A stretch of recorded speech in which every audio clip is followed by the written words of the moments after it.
Well, we're live, so welcome to the Oh So Spurs podcast. Hopefully you can see Stu. I can't see him, but apparently his camera is working. Spurs have just cruised past Reading in their first game under Thomas Frank. But what bits really matter, I guess, is the bit we're going to look into today, because there were some kind of talking points and things we can look into in the first 11, but it's easy to get carried away with certain aspects of performance in a friendly, right, Stu? But did you want to start with the kind of indications of the lineup? Because I think the main ones were Devine, Kinski, no Richarlison. Am I missing any there? Those were kind of the main talking points, right? Lanksheare over Scarlett was another one, which is interesting. Yeah. But yeah, I think I actually did some research after the game, and apparently Frank tried to sign Lanksheare when he was at Sheffield Wednesday, Sheffield United, whichever youth team we got him from, before he joined us. So that might be one of the reasons why he's kind of taken the lead over Scarlett. Yeah, interesting. Well, yeah, I think Scarlett's future's unfortunately dwindling a bit with us very rapidly. Stu, yeah, you are completely blank, so I reckon you're going to have to. I've got to reboot. Reboot that boy. But yeah, no, it was an interesting game. I think there was a lot of overblown on the Richarlison piece in particular. When you look into what actually happened there, it was a Frank confirmed he's an important player. He values him. It was just a case of phasing Richarlison back after injury. So I think that was one of the main talking points. Vuskovic was another one. It was a fantastic debut, and in the fashion of which Vuskovic has made a name for himself, he's excelled once again on the attacking side of his game rather than the defensive side of his game, which he did brilliantly in the Belgium League for Waterlooville. But he still showed signs, in my view, that his first touch isn't quite there yet. His pace is still something he needs to work on. And he's a young guy, he's absolutely fine. But his strengths are he's an absolutely huge unit who can certainly contribute to the squad. Although I still expect him to go out on loan. I can see why a lot of people are really, really excited by him. I would be cautious to get carried away. I've seen posts on social media saying that he's the best centre-back in the world for his age. He's going to take the season by storm. I think that's a little bit reactionary. He had a good debut, but we've seen it before, right? Who was there for the Paulinho and the Giovanni Dos Santos, pre-season, where we were absolutely elated with these new signings we brought in from the Gareth Bale money, and they look brilliant in pre-season. And then you realise, that the Premier League is a different level. I think Vuskovic is one that's shown he's not going to have an issue with the physicality of the Premier League by any shape or imagination, but the pace and having to really nail your first touch, get those passes through the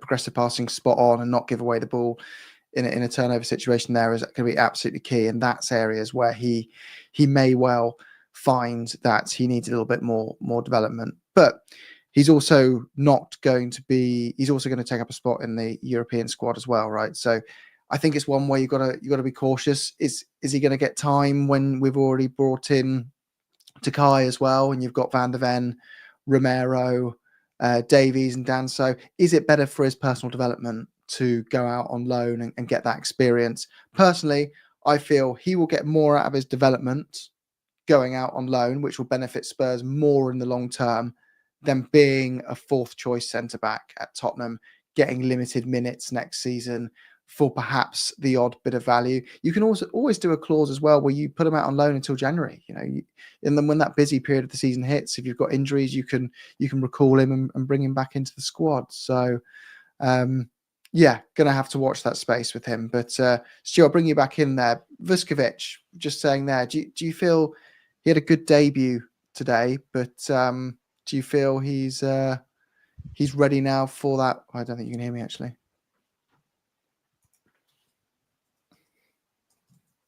Let's bring it back in. Can you see me? Yeah, I can hear you. Can you hear you fine? So you can see me and hear me. Yeah. Anyway, she'll be back in a sec.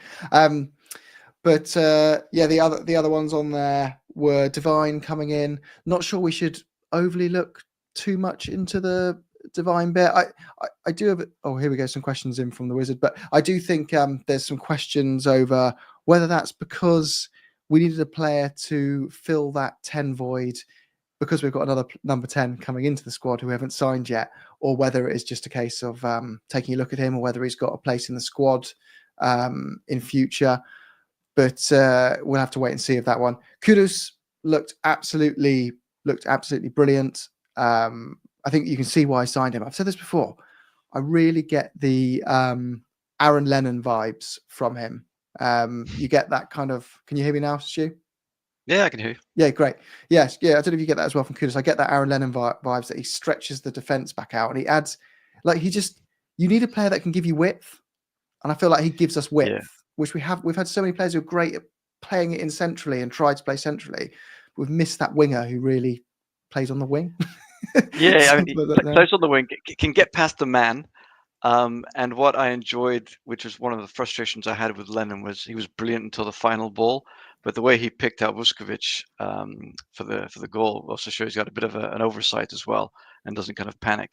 So it's, I mean, fantastic debut. Yeah. No, it was good. It was good. I think with the money we spent on him, he's obviously going to be a key player off the bat. Yeah. There's no debate there. But talking about Vuskovic earlier, do you feel he's one that I've seen, like I went onto social media as you do, and you kind of get baited straight away with sensationalist headlines. But as always, he is the generational talent. He is the best centre back of his age, and he's going to take the Premier League by storm next season. Here's why. And someone puts together some graphics to show that a football player here can pass a ball and do this amazing thing. But what they do in all those graphics is they don't include the opposition. So it's like, yes, he could if no one stood in front of him and he had the ability to pass the ball. Yes, he can do those things. But in the Premier League, you've got to weigh up, did they nail the first touch? Can they actually play that progressive pass? Can they actually handle it when they make a mistake and get back and make up for it? I don't know about you, but I thought it was a bit overexcited. Yeah, I think, obviously we've been a couple of months without watching them play, and we've all been desperate to see them. And obviously Vuskovic is what's been a year and a half that we've been waiting for him to play with in the Spurs shirt. But we have to remember they were playing a League One team. And I thought, I mean, his header, his aerial threat is amazing. But we knew that what he did when he was in Belgium, he showed that it doesn't matter the opposition. He's great in the air, and he knows how to put the ball in the back of the net.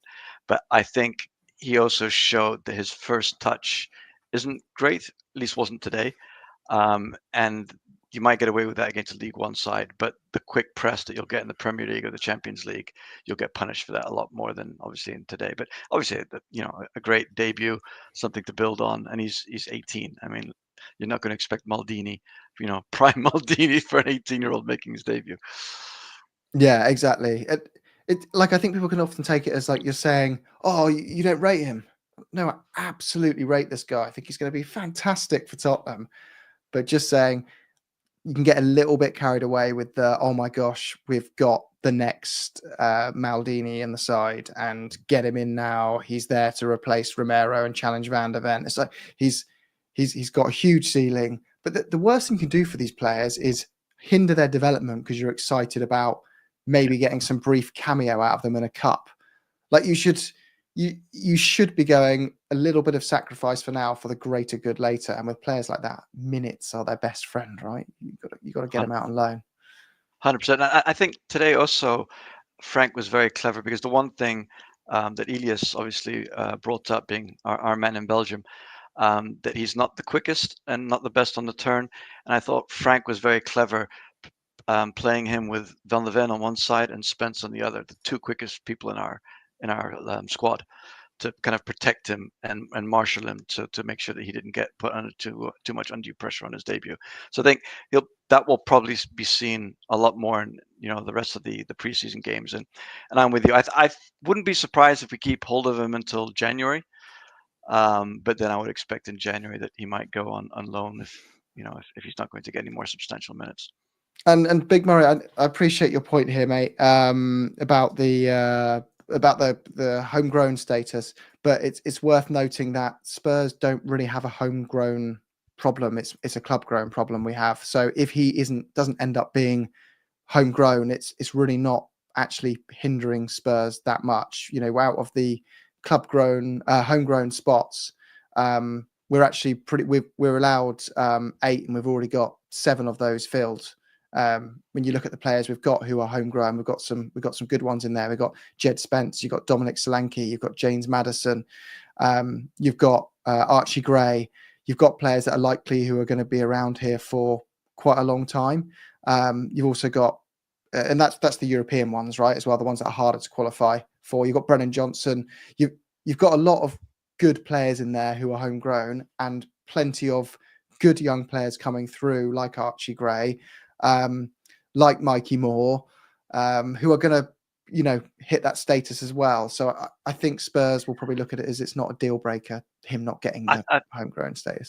I think he means club trained as opposed to homegrown. Maybe if he means club trained, I don't think he can qualify for that anyway. I think he's missed the boat on that. No, not because for he's Europe 18. No, yeah. So he'll qualify for both because he's arrived now. He's we had to wait till he was 18. So his 18th, 19th, 20th will all be. He'll do 3 years before he turns 21. Because it is 3 years. When did he turn 18? Vuskovic in January, I think. Or okay, no, February, if that's the case, like then yeah, stand corrected. He could qualify February 2007. Yeah. So yeah, he's 18. Okay, so he could, but I don't think Spurs are going to risk the development of a player like that in exchange for club grown status personally. But I see the point. But also, I need to educate myself, but I'm not sure if we send him out on loan halfway through the season, if it still counts as losing a year, if you know what I mean, or because he did half a year with us, he'll still count that as the year towards his club trained. I need to look into that. Yeah, the rules are it's weird that some of these rules there's no clear place to really get the definitions. There's lots of murky definitions, and then anyway, I'm just going to bring in Ross as well, who's keen to jump on. Hey Ross, how you doing, mate?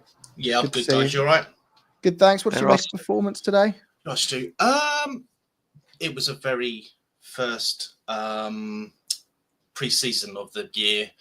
Vuskovic, as I just heard you guys talking about, his finish was, because I was at the Majeski, and his finish was very immaculate.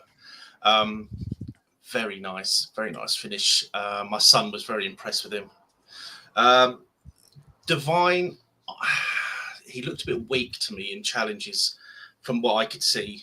He was giving up a lot of possession in the first 20 minutes. It looked like he got better as the half went on. I don't know whether that's just, it could just be rustiness, and he hasn't played in the English style of the game for so long. Donnelly looked really good though. Sonny and Davies, it was a throwback left side. It was like our Champions League run, sort of. But yeah, apart from that, I thought it was a good game. Reading don't like us. I don't know why. One of them wanted Porro to kind of. They really don't like Porro either. I don't know what he's done to hurt them, but yeah. No, it was overall. It was a good run out, and we won, and all good. Yeah, it's probably one of those other inflated, made-up rivalries for something we had together in the Premier League. We didn't even realise that we had against each other in a cup or something ages ago. That meant more to the other side than it did to us. But question from Mikey Austin Riley: if Romero leaves, I wonder if Ben Davies will go down the pecking order. Will be less counted in our centre-back count, and there will be a better chance of Vuskovic minutes. Yeah, I think if Romero leaves, though, we're likely to go out and sign a big money centre-back, which then kind of puts Davies back into the same spot he was before. So I see what you mean. But if we weren't to replace Romero, then absolutely, yeah, I think that's a good shout. It's also not clear if, well, we know Frank will play 5 at the back at times. So there's going to be more minutes for the centre-backs, regardless, because he does like to go 3 at the back. I think Archie Gray in particular is going to be seen playing that hybrid 6 and centre-back role quite often. You could argue it looks like Vuskovic is a good player for that profile because you're less focused on his defensive capabilities, which are a little bit on the weaker side of his game, and he's going to be able to get forward and show those strengths pushing up the pitch. So I think there's a need for depth at centre back even more than last year, which is quite scary because centre backs were were an issue for us last year in terms of depth. But yeah. What about the Mikey Moore's performance, guys? Do you think he certainly needs a loan, or do you think he's doing enough to signify staying around in the first team? He needs a loan. Yeah, he needs to be playing 90 minutes week in, week out, even go down to League One. I mean, he's only 18. I don't think we need to be expecting too much from him. I think people like Yamal have given people the false idea of what 18-year-olds should be doing. So I think he needs to go out. He didn't impress me last year, and I thought he looked weaker than Divine today. I think it's that thing of just needing to be more comfortable playing men's football. Not that his ability isn't there and his technique isn't there and his attitude isn't there. It's just, you need to get comfortable going up against people who are physically stronger and quicker than you and still finding a way to remain competitive in that environment, because that is the Premier League. You're at the level where everyone's strong, everyone's pretty quick, everyone's got a pretty good first touch. There's not many weaknesses to exploit on your opposition peer. Jay says, I think Romero would be at a loss if he left now. Would be a loss if he left now, but I think we are well stocked. I would use that money to go get. Yeah, I think the priority is a 6, though, isn't it, guys? Even over Gibbs White. 100%. Yeah, that's the position we need, is someone to link up defence to midfield. But if we come out this window with just one of those two, I think we've left ourselves very short. I think if we're serious about staying in the Champions League, you need a 6, and you still need to bring in someone like Morgan Gibbs White, right, and elevate the first team. You can't go in reliant on James Maddison as you're only 10. No, but you need a left back.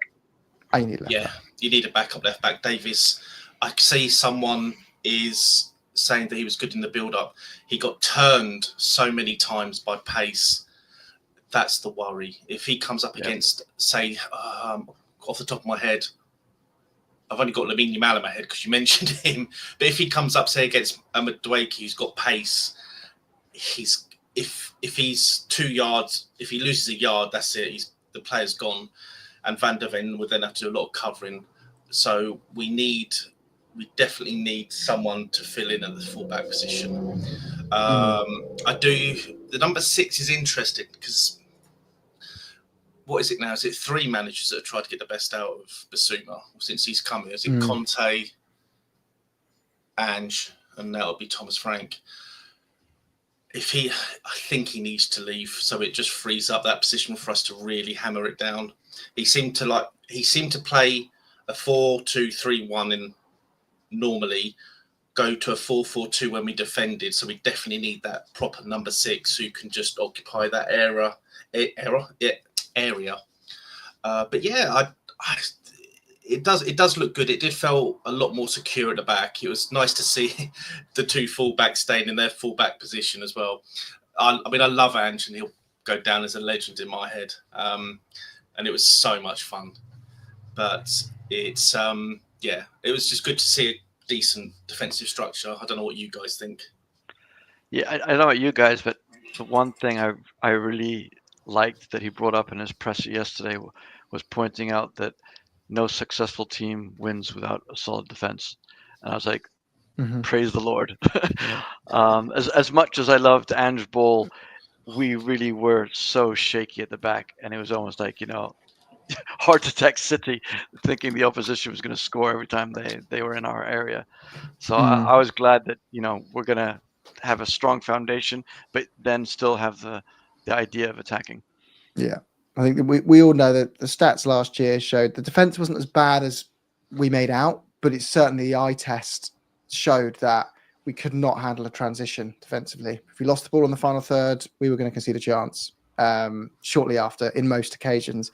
Whereas I think Frank will set up in a way that, some people may say, oh, it's a bit more boring at times. I hate the word boring, but I think those home games that we lost often, that felt avoidable losses, they will dissipate and become far less frequent because you will see a lot more clean sheets at home, because the way we set up it's going to be a bit less risk going forward, but it's still going to be an attacking philosophy.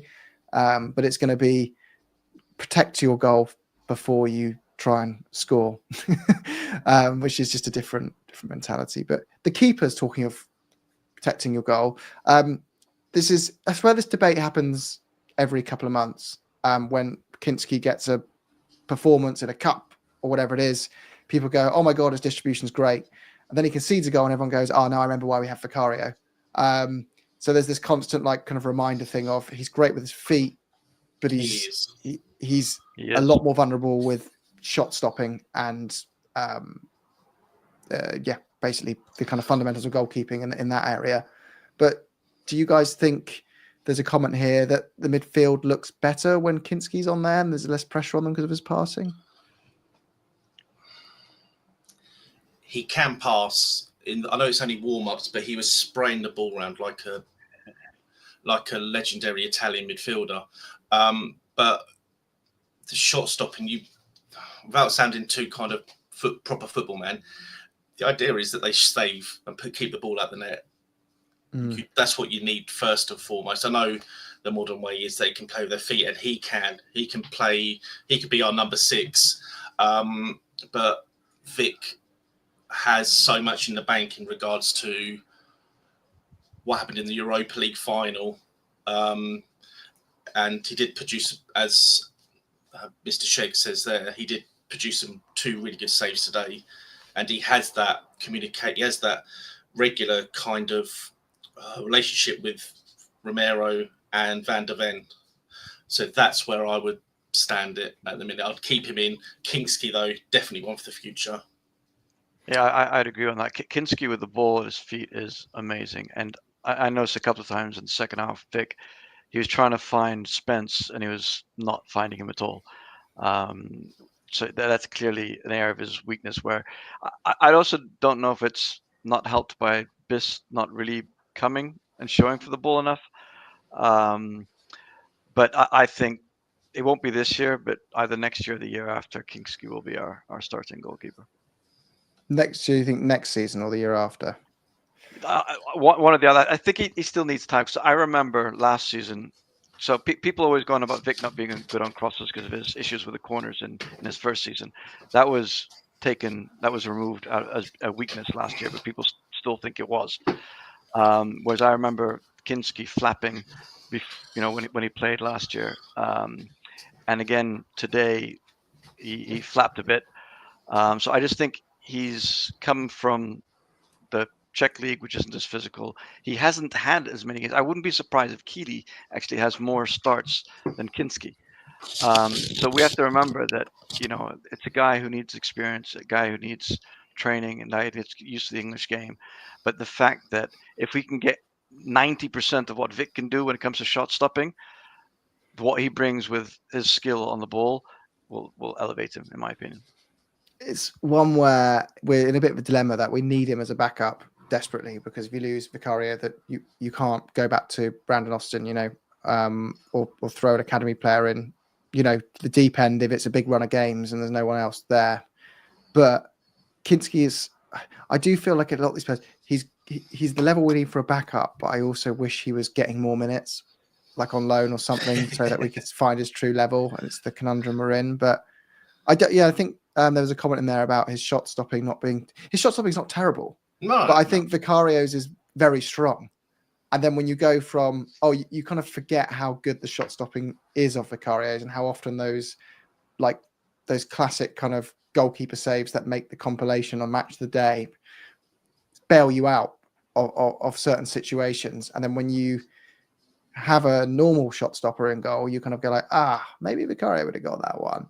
But then at the same time, Vicario does make mistakes. Like we saw it in the Europa League final. He saved us with some brilliant moments, but he also put himself into moments where we could have lost the whole thing, which I think was another comment there. So, yeah. But look, neither keeper's perfect. They've just got different strengths, and they're both really good for different reasons. And we're lucky.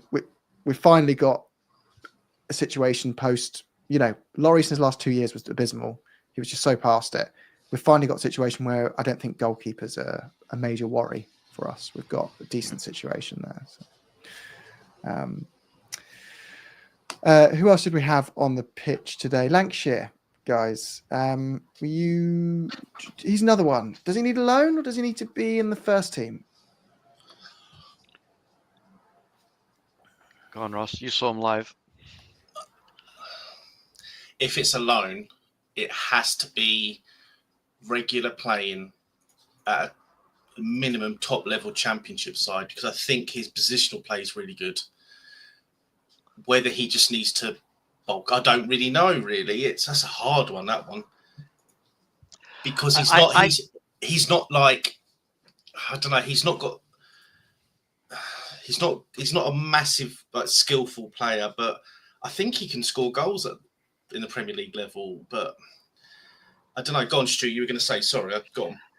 No. I think if he does go out on loan, it shouldn't be to one of the top end clubs, because I think the problem is there's too much pressure on them having to perform, and that's what at West Brom he didn't get much chances. They were pushing for the top 6 last season, and then you're not going to rely on an 18 or a 19-year-old. You're going to put in someone more experienced. So you need someone kind of in the middle that he's going to get game time, and there's not pressure that if they lose a game or two, he's going to get dropped straight away. But I do agree with you, Ross, that I think he is a goal scorer. He's always in the right place at the right time. So if you remember last preseason, he was the most, what's what I'm looking for, the most dangerous of our strikers, head and shoulders above Scarlett and Veliz. And again, now my issue with Solanke is he puts in a lot of work, but he doesn't actually get many chances, because I don't think he has that fox in the box nous, which Lanksheare seems to kind of be at the right place at the right time, like the old-fashioned kind of 6-yard box striker. So I think he's going to be good, but I think as a club, we are not going to put a 19-year-old as our starting striker. We've got Solanke, and if Richie goes, we'll replace him with someone else. So I think most likely he'd have to go out on loan. Yeah, I think, put it this way, like you got to put your benchmark up against what the teams you're competing with would do. And if he was at Liverpool, City, Chelsea, Arsenal, he probably would be a third choice or go out on loan. Yeah. So if we go in and say you're our second choice striker and Solanke pings a hamstring, I think we've set the manager up for failure in that season by saying you're going to have to make do with this. Does he have a ceiling? Has he shown he's got the potential to make it in the Premier League? Absolutely. So far, off a very limited pool. But I think to concretely say yes or no would be you'd be guessing completely. Like he hasn't had enough minutes to know. So yeah. And who was Sonny, guys? A lot was made of him. He looked a bit. Are we overthinking it though? Has he just come back from it? Do you reckon he's just finished his last party night in the Europa League? He's waited for that for a long time. He could have had a 3-week blowout, month-long blowout, and just kind of come back unfit. And there was a moment in the game he cut inside on his right. And even my son, I'll keep referring to him, he said he normally shoots and he didn't because he cut back on his right. And his indecisiveness has crept in a lot since last season for some reason, whether that's Kane going or something else. I don't know. But he's not the player he used to be. I love him. I don't ever want him to go, but he's got to. I think we need to. I don't know if the club are waiting for this Asian tour to finish, and then we're going to say thank you. But we need something more dynamic on the left, more sharp, and that person could be Matez Tell or it could be Odebert, younger legs. That's what it is. And Sonny deserves a statue, a stadium, the club renamed after him. Way more than Harry Kane has ever done. He's stuck through us through so much rubbish, almost swore. He deserves to walk off in the sunset with all our love and hugs and everything, but I think it's time for him to go. Yeah, I agree. I think that the first season after Kane left, he was still kind of the same kind of finishing level. But last season, I agree with you, Ross. He just didn't. He would cut in and then he would dither. And then by the time he was about to pull the trigger, a defender would come and block the shot. And he just wasn't as decisive. And I agree. I think they probably have made an agreement of, okay, we're going to Korea. You've got to be with us. When we come back, you can go with our blessing. And then, he leaves with us remembering and lift up the trophy rather than our memories of a declining player. Like I think it depends.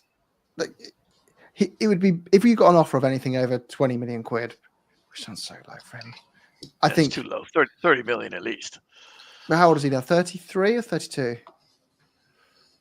But you stick him in any mid-table side, he's still banging in goals. Yeah, but they don't have any resale value of him. His wages are big. No. He just turned 33. Just turned 33. I think if a Saudi club came in, I would be asking for 50 because they'll be trying to use his image so much that we would need that kind of money because they're going to be pawning off him.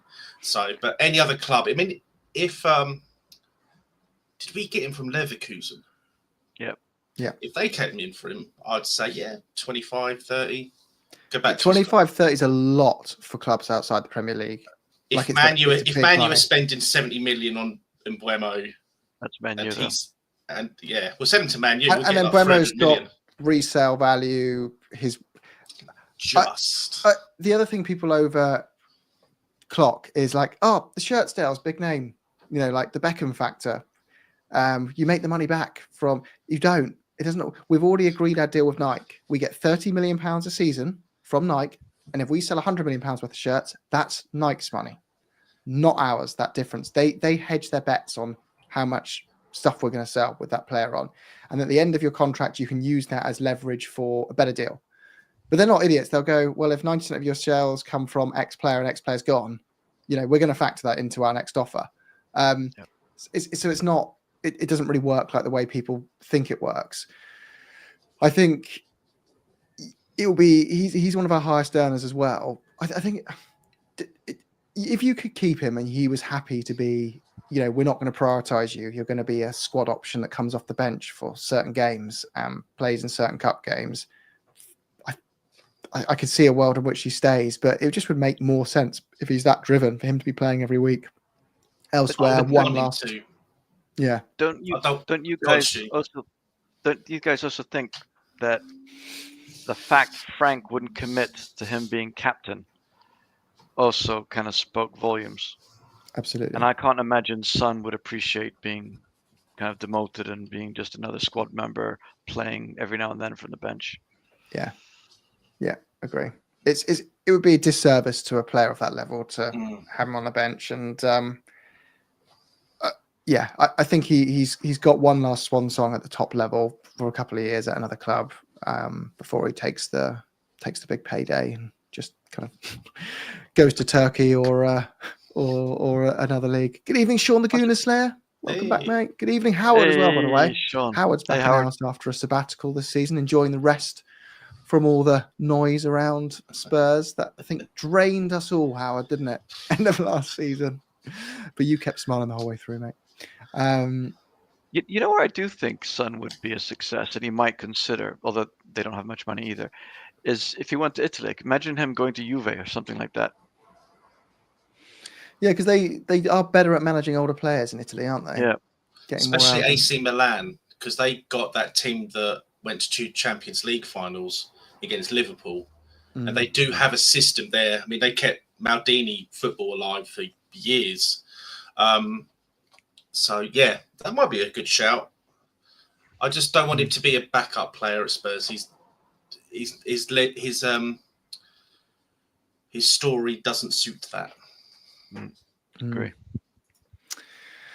I do agree with that comment there that Frank did as well try and make it work for Son. It wasn't like he was thrown into a difficult, lineup today that didn't accommodate him against it. It just, But then again, we shouldn't overlook these pre-season games. I remember when we first signed Kulusevski in the middle of the season, everyone said, what a flop. And Bentancur, they said, we got these cheap options, and every Juventus fan was laughing at us at these complete rip-off signings that we'd apparently signed. And then 3 games later, those players were back on form. And look at them now. I think that we'd argue they've been good value for money. Slower pace in Italy, as Howard says. And I think it's would be a logical destination if they can afford him.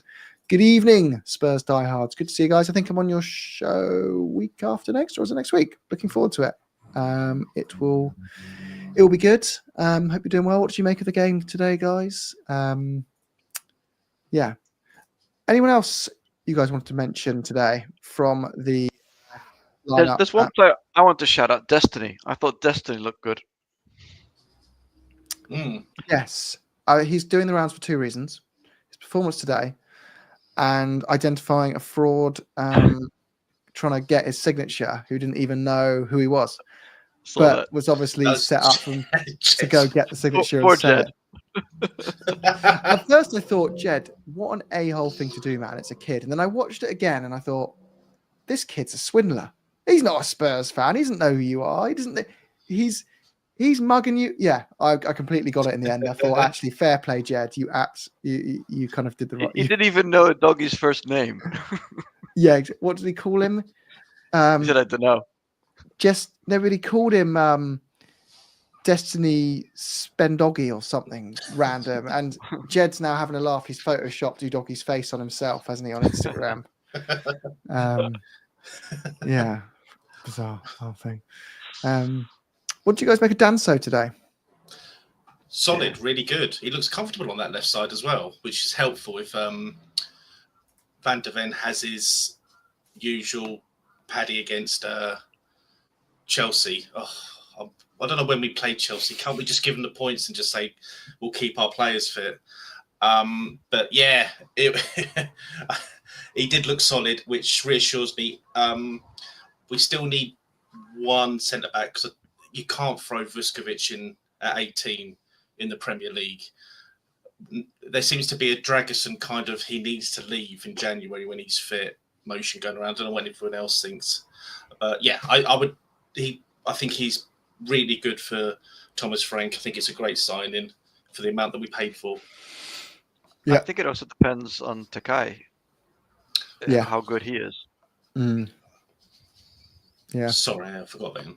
And on the topic of centre backs, yeah, because Takai's role, he's likely to play in the centre. He's 2-footed. He's likely taking up the spot behind Davies and Danso. But again, if we're going to play with three centre backs at times, these guys are all going to get minutes. But Sean said Davies did look all right at left back, but I still think, and dropping back into back three, I still think we need a left back. I still think we need that natural wing back who's going to come into that squad and add the depth. But thank you very much for the donation as well, Sean. Yeah. Appreciate it, mate. Legend. Thank you, sir. Thank you, sir. Good to see your hacking situation has been resolved as well. Shawnee was someone came up. Well, I guess when you're married to Beyonce, it's natural people to be after your credit card details. But I hope it wasn't you clicking on some dodgy link there, Sean. Getting yourself caught out there. Michael says Sonny has been driven by achieving a trophy at Spurs for a decade. Now he's done that. He might just feel his age now the carrot's gone. I think it's obviously an assumption and a guess, but it's a fair one. But that's how I would probably react, having strived for something for that long, putting everything into it, getting it. You probably just feel kind of like, oh my God, do I have the strength to go again here? Maybe I want to do it somewhere else. Yeah. Well, I mean, No, please go. I was going to say he did also make a point of the fact that he hung around because he wanted to win something. So the fact you mentioned it, that I think as soon as you actually verbalize what you've been thinking, it's kind of like you're acknowledging to the world that, all right, I thought about it. That's what I wanted to do. I've achieved it. It's time to go. I think mentally he's probably switched off. Yeah. Well, one player that's a player that's soon to be a part of our past, but a huge part of our history, but a player that's a huge part of our future, Lucas Barival, came on in the second half. Do you think he's looking ready? Is he going to be a standout starter for us next season? Or do you think it'll be a similar situation where is it going to depend on the system? It's a hard one. Our midfield's got lots of good players, but you need the right combination of those players. And sometimes that combination doesn't favour the likes of all our best players starting at once. That makes sense. Like Berival, Bentancur starting together has its strengths, but it also leaves us a little bit vulnerable if you don't have a good six, right? It's a hard one because Bergvall is not exactly similar. He wasn't bad today. He was okay. He didn't stand out, basically. But sometimes them sort of players don't. Papsar looked all right. It's the first pre-season. I think Bentancur needs a good season. He'll be set up to have one. And then it's what do you do with Basuma? And then how do you fit them 4 into 2, because that's what it'll be. It looks like. I don't know how you do that. I don't, because Sar's at that point now where he's had a full season with us in terms of last year. He now needs to kick on. But Bergvall had such a strong end to the season before he got injured. And they've all got... Basuma had a decent end to the season. Bentancur is important when he's not there because you don't realise how influential he is and how much of a calming factor he is. So how you decide between them 4, that's up to you, Thomas. Thankfully it's not up to me. But yeah, it's going to be hard, especially if you bring in another one. I think I don't think he was good today at all. I do think you also have to take into account that they've just had an extremely tough week of training, which also will impact their performances today. So I think you do need to kind of have a caveat for anyone's performance. But I also think that the people who played today won't necessarily be in the squads going forward because there were a lot of players who weren't in, such as Tell, Odegaard, Gray, because they've only just come back. And I think like the likes of Devine will probably not be in the next squad. I think someone like Biss might be dropped if Gray gets his chance at that 6 role. So I think we're going to see over the next couple of games a lot clearer idea of who Frank has in mind. And Biss, if he doesn't sign a contract, and similarly for Bentancur, to be perfectly honest, has got to go because we can't afford to lose players for nothing. No, agree. We've got to get better at selling players, and there's no way I can see a world in which Bentancur or Romero or Bissouma sign new contracts. Now, you can't go let those 3 players go at once because they're 3 key senior players, but you do need to look at Bissouma. Maybe it's the right time because of his contract length to go. Let's get some money in. He's going to probably find a buyer. Bentancur, I think, is one where you go, we'll keep you 1 more year, and there's a chance maybe of an extension, but most likely you don't think probably he would not. sign? I think he would. I think he'd stay because where's he going to go? I mean, Romero we know because he's got the likes of Real and Atletico after him. But where's Bentancur going to go? They're not clamoring for him. That's true. That's true. I just think a lot of these players, when they get to this age he's at now, so he's what, 28? He's got 2 years left on his deal. No, he's got 1 year left. 1 year left. So he'll run 29. He could potentially set himself up to be a free agent at 29. If there's no transfer fee associated to him, he'll get a nice chunky salary bump versus if there was a fee. And you get the sign-on bonus, and he might want to spend that time going back to, maybe go play in South America or something. I don't know. But I just think, okay, it's true what you're saying about the signing on fee as a free agent, but if we offer him decent money, the clubs on the continent, apart from the top ones, are not going to be paying the wages that we pay. Everyone says we don't pay high wages, but we still pay higher than most. So if we give him a 3-year contract, which takes him to like 32 on good wages and guaranteed now, you never know what injury could happen the next year. Playing for a side in the Premier League, still at the top, rather than playing for some, I don't know, Real Betis or Bologna or somebody like that. I just could see Bentancur being is a level of player where he could attract an offer from a club in the Champions League elsewhere in Europe. And even though if I woke up tomorrow and it was like Bentancur sign a 4-year deal, it would not be. I wouldn't be like, oh my word, never saw that coming. I just think I'd be like, oh, kind of. I didn't think we would put 150k a week down for him, and I wasn't convinced he would jump at it. But if he did, I'd be like, he's kind of at that level where he's probably is a Tottenham level player, where he's good enough for the Champions League, but he's not good enough for a Real Madrid or a Man City or a Liverpool necessarily as a key player. Exactly. So he's a funny one where I could see it going either way. Do we suffer with the lack of links to Saudi Arabia? Because out of them 3 players, if we did, who would be Son, Bissouma, and I don't think any would go to Saudi, though. I don't think anyone would want to.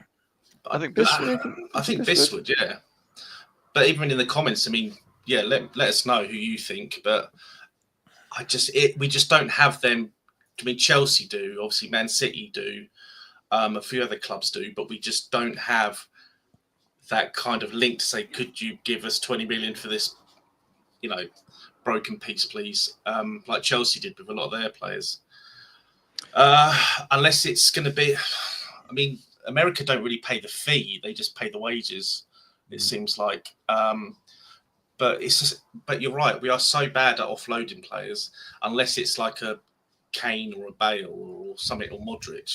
Unless it's someone we don't want to sell, we're not very good at selling. Yeah, we're very good at selling. Yeah, selling what things we don't want that we need. But yeah, you're completely right. We need to get better at saying, well, if you're going to offer that, we want this. But no. Cat Funt says, yeah, we saw what you did there. Says Vuskovic at 6. Now, we seem to have this obsession at the moment where we've got the Vuskovic at 6, the Gray at 6, the Romero at 6. Yes and no is the answer. No as a pure number 6. Yes, as I'm playing 5 at the back, 3 centre backs, and I want one of my centre backs to push forward and temporarily accommodate that role in certain moments of a match, maybe.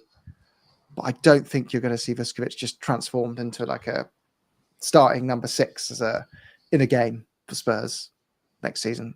I would put it this way: if you said to me I could put 10 quid on, I get 20 quid back, that Vuskovic will not start a single game as number 6 next season, I would take that bet over and over again with you. I just can't see a world in it.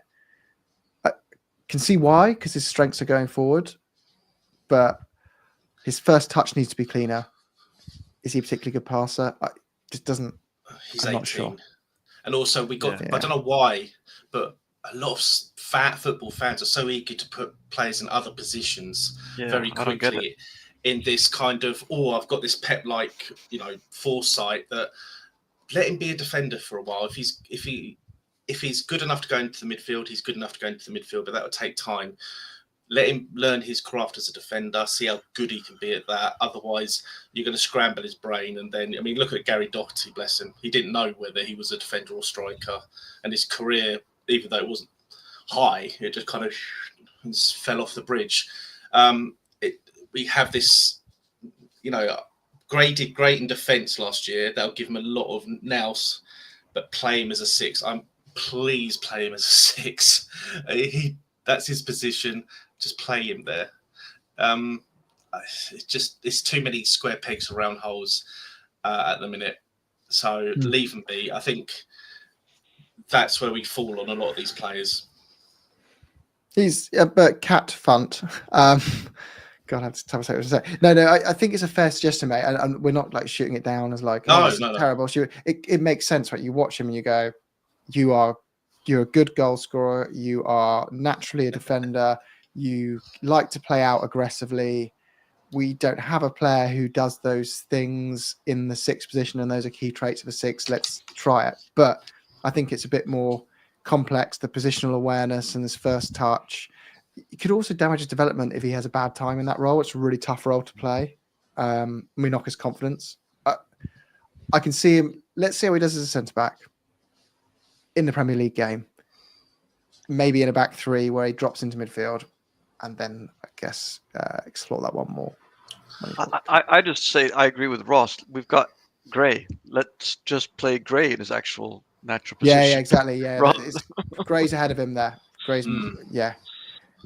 Gray feels like he's being developed to be that exact player for us. Because I think last season it was kind of great he got minutes, but I think it was also damaged his development being played everywhere, but not really in a side that was playing well, but also he was just chopping and change from right back to left back to centre back everywhere but midfield. Except when he was finally played there in a side which didn't care and was only being put out 11 players to be able to meet Premier League guidelines so he could play our best players in the Europa League. Oh, bless. And I guess Sean's on your side with this as well. Like you have got a point. We don't know what a player's best position is necessarily at that young age in their teams. Maybe he does end up being a 6, and you're all right. But I just think right now, No, maybe future, yes, but let's not be the experiment. With Tottenham, we're too big for that. We've got too many important games for that. When players need these experiences and experiments, get them out on loan. We shouldn't be experimenting in games where that 1 point can be the difference between Champions League qualification and not. One win is the difference between winning a trophy and going barrenless for 10 years. Like we're not in a position where we can offer that luxury anymore. I think we've outgrown that as a football club where we can truly offer that. The downside to offering development ourselves at time, we can give these players minutes and in other ways.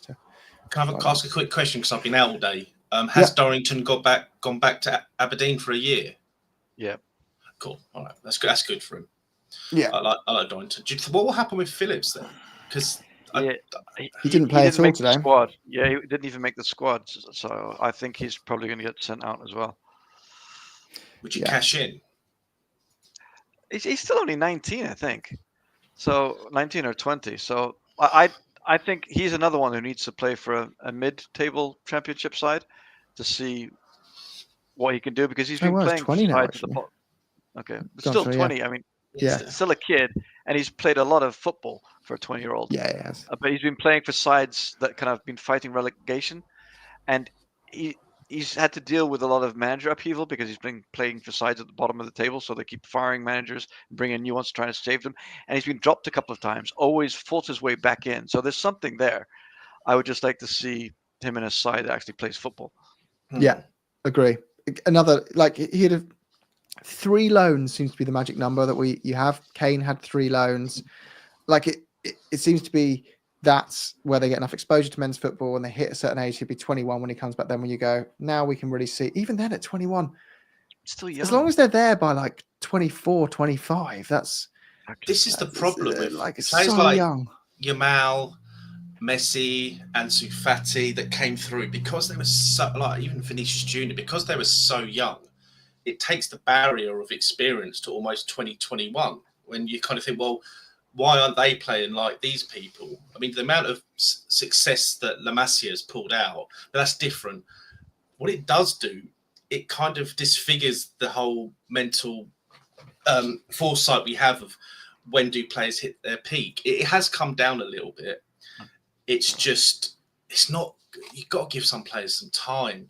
I mean, even Phil Foden didn't really hit the heights till he was 21, 22. And even now he's fallen off he fell off a cliff last year. But he's still young. But that's the thing. Things like when we get linked with players who are like 21, 22, our fan base goes up in arms saying we need to have senior players, all this kind of stuff. So, so we shouldn't be expecting our 19, 20-year-olds to already be ready and to dominate the league. Mm-hmm. Yeah, exactly. Because I think that's all the main talking points. We'll probably wrap up there, but it's great to have the football back, and we've got loads of new content on the way. So please do subscribe if you enjoy it. Give us a quick like on the video. I know that it's that white noise to you when you hear so people are doing YouTube videos going, please can you like and subscribe? Please can you like and subscribe? Pretend it's not white noise for a second. You know, it reminds me of us when I took my border collie for a walk and she sees another dog. Nothing I say goes into her ears. She's super smart, but nothing goes in. When a YouTuber says, like and subscribe, everyone just goes, the brain shuts off. Genuinely, click those 2 buttons and it really helps us. Jim needs to top up his tan, so he needs the likes. I do. I need the likes. I'm never going to be able to go on holiday again and do this full time if you don't. So he's trying to get chest hair from Turkey, that sort of hair transplant. So come on, guys. Yeah, exactly. Back pocket, yeah. Come on. Got some in there. I don't know what I'm doing this on camera now. Different show. Want us to leave? Different show, yeah. That's a different camera show. Yeah. That's OnlyFans. Yes. Well, up the Spurs, guys. And when's our next game? Luton. So we've got Luton next, and then 17th of August is the big one, the Super Cup, isn't it? When do we go No, to 30th Asia? of August. Yeah, we play Arsenal. I don't like that. No. So we've got Luton next weekend on Saturday. Yeah. Then we got Arsenal the Thursday after. Thursday. Yeah. So we must be flying out as soon as the Luton game's finished. Yeah, pretty much. Yeah. So 13th of August is WAFA 14th. Super Cup. Oh, 13th. Yeah. 13th. Yeah. Oh, it's Well- a late kickoff for me. 12:30 kickoff. And You got this, Stu. You got this. and just a shout out to Cat Font again. Thanks for joining us, mate. Because I think I would remember your name if I'd seen you in our streams before, but I don't think I have. So welcome to Oso Spurs, mate. Welcome to our little community. We're glad to have you on the non-shouty Thinking Fans podcast. That's what we're all about. But yeah, up the Spurs, roll on Luton. Go on, Spurs. And I always forget to hit end stream. So then we have to that awkward bit where we hang around and